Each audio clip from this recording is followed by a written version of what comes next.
Hello everyone, my name is Yukoto Mizuka. I'm Global Real Estate Investment Advisor with 30 years of experience, and I evaluate more than 20,000 of properties.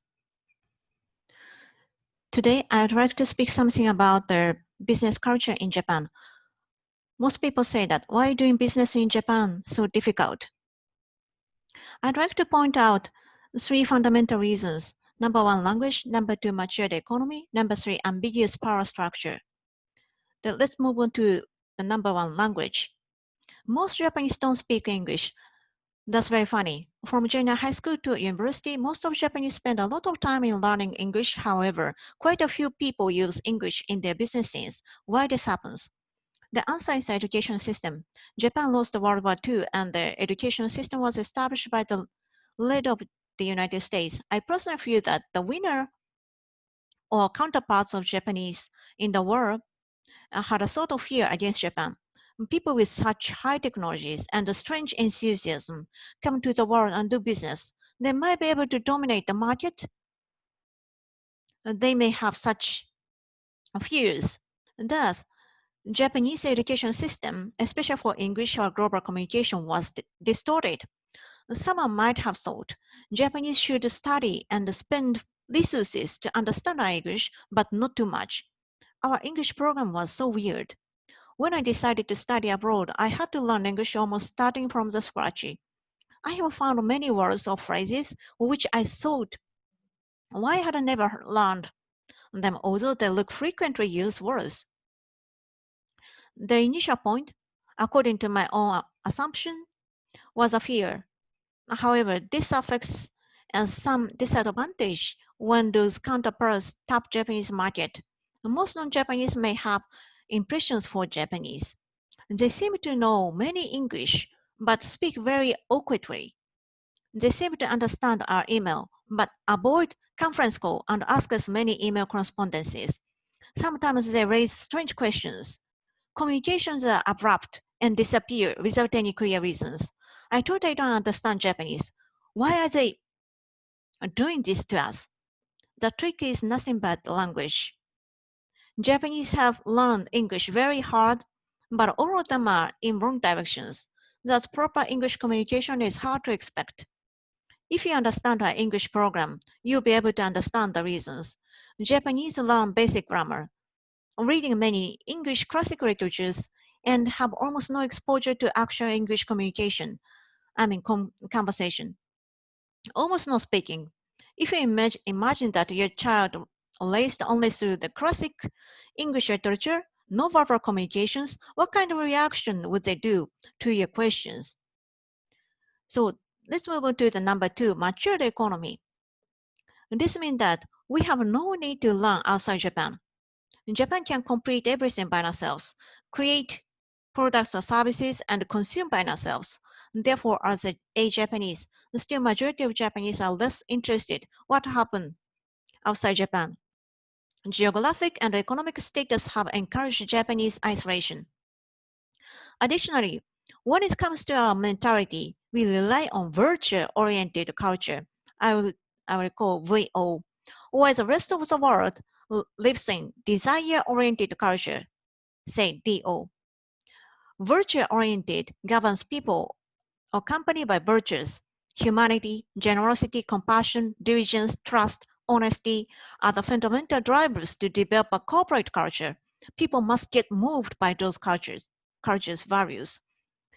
Desire-oriented, on the other hand, believe that people are moved by desires. Desires dominate everything and govern people's actions. People protect their rights and desire. Then people again seek more desire to be satisfied. For instance, the conflict of interest sometimes come to our discussion tables. Japanese never understand foreigners' concerns. That guy must do something harmful to us unless we protect ourselves by terms and conditions. Japanese never understand this. And according to our business practice, we have had few troubles even though we don't have any terms and conditions. Under the global base, which attitude is encouraged more? I cannot tell you the answer.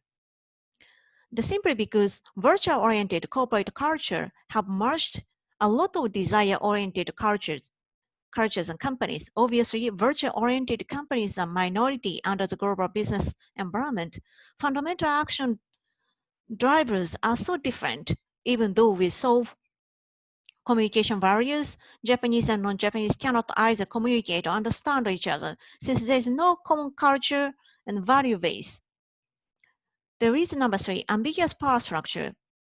Number one, this means the uncertainty in who to talk.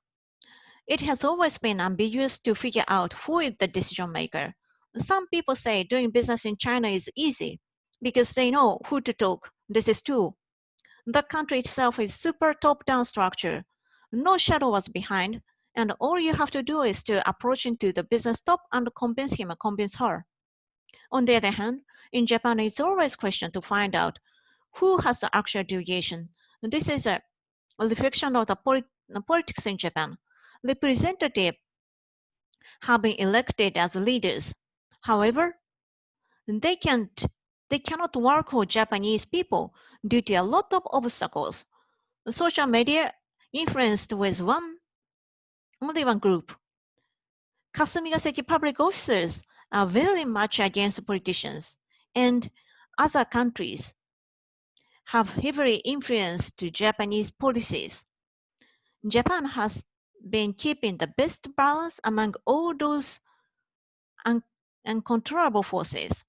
As I pointed out, three major reasons why doing business in Japan is so difficult. Let me summarize. Number one, language. Number two, mature economy. Number three, ambiguous power structure. Those three have been fundamental drivers to make it difficult to do global business in Japan. However, Japanese technologies have been far advanced now, and communication gap will be solved with technologies.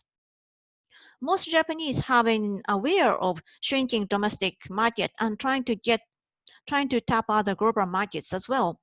As natural selection happens over several market cycle, top-down corporate structures may be seen. Therefore, conclusion, I see Japanese market will sooner or later get more westernized business environment. I do hope such dynamism will define not only Japanese companies, but also other global ones. If you're interested, please subscribe my newsletter, and question or doubt, please email to this ytomizuka@abracejp.com. Here is the consultant background. I worked for Japan Real Estate Institute, country's largest and oldest real estate consultant appraisal firm for 12 years. Then I went abroad, did my MBA SDA Bocconi in Milan, and got some degree from Cornell MBA school, and came back to Japan, joined several financial institutions, and spent some time working with German banks. And later on, I moved to Okinawa, the southern part of Japan, where I live now, and deal with some hotel investment advisory works. And since 2015, I just started my own business, Avril's, and I have been supporting and providing advisory service to non-Japanese investors. Thank you for